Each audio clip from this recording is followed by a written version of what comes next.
Wolfpack, what's happening? Happy Sunday. Hope you guys had a great weekend.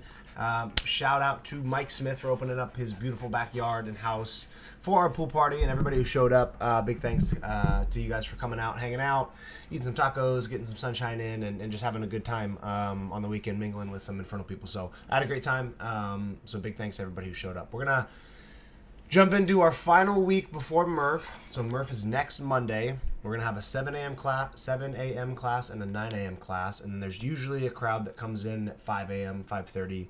And once I get with them and solidify the plans, we'll probably open the gym up for you guys to come in and join them early if you want to get it done early. So next Monday, Murph, 7 class, 7 a.m., 9 a.m. So we're going to kind of take a little break from the Murph stuff, do a few things on Tuesday, but we kind of want to let our bodies adjust and recover from all the volume we've been doing, and then we'll be fresh and rested when we go on Monday. So if you don't see some Murph stuff this week, just enjoy the rest from it because you're going to get a lot of it on Monday. So we're just going to simplify tomorrow. We're going to do our final installment of this little back squat progression.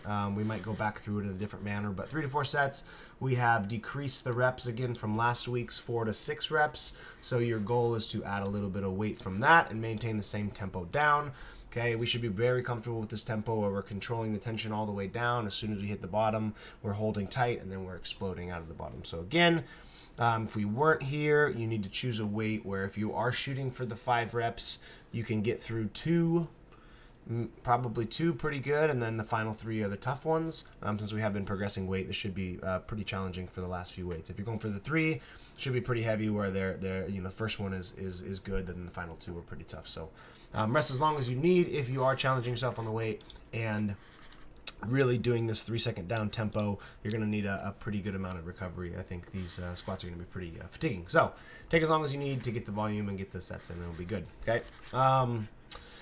The mechanism interval work, based off of everybody's favorite open workout this year. There's supposed to be an RX Plus version of 225 on here, so I'll add that. But we're basically going to kind of start prepping a little bit of this workout. We're going to start accumulating volume close to this workout because I have a crazy idea, and you guys all know me and how predictable my future CrossFit workouts can be. They're probably going to bring this workout back since it was pretty gnarly and a new style they've never done. So we're just going to kind of get a little practice today, and then as the months go on closer to the open, you're going to see a lot more of this combo since it's a very hard combo. So we got 4 minutes on with a minute of rest, and we're going to AMRAP and pick up where we leave off like our normal AMRAP work, and you're going to buy in every round with the row, okay? So it should be a row that takes you no more than 2 minutes, okay?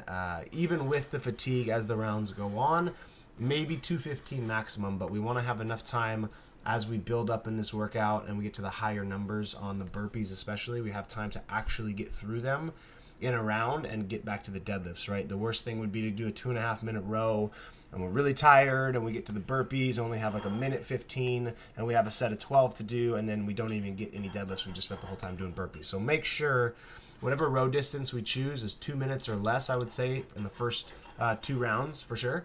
And then kind of go from there. If anything, just row for 2 minutes at a good pace, and then hop off and then work for 2 minutes. We should be good. Okay, deadlift weight should be movable. Last week we did 185 pounds for all, both just regular RX was the only weight prescribed.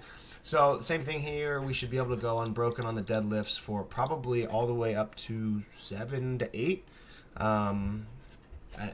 And not have to break up to that way. We're getting through these rounds with good intensity, and the weight is not so heavy that as we build fatigue from the row and from the burpees that we can't keep hanging on to the deadlift bar. So I anticipate the first few sets of this, you're going to get through a lot of rounds, right? You're probably going to get in the first round, you've got 2 minutes. You're probably going to get all the way through this. You might get to the 6s, you might get to the 7s, okay? And then as we get to the 8, 9, 10, 11, 12, right, the reps start really increasing. That's when the time on the clock really gets eaten away. So just make sure it's a movable weight and we don't get too ahead of ourselves on this pace. Get off the rower feeling good. You sprint the 1, sprint the 2, sprint the 3, right? Your burpees are out of control, and then we've lost the workout because we've pushed ourselves a little bit too far, too quick, and we want to be a little bit more consistent on this workout so we don't burn out. So that's pretty much it on this one. Just choose an appropriate deadlift weight and work on efficiency on the burpees. Remember the new burpee standard, you only have to jump over with 1 foot. This speeds things up a lot and decreases a lot of fatigue. So if you want to work on that new burpee style, you can. So other than that, It's a fantastic Monday. If you guys have questions, let me know. If not, I'm excited to be back in the gym for another week, and we will see you in the gym. Later, guys.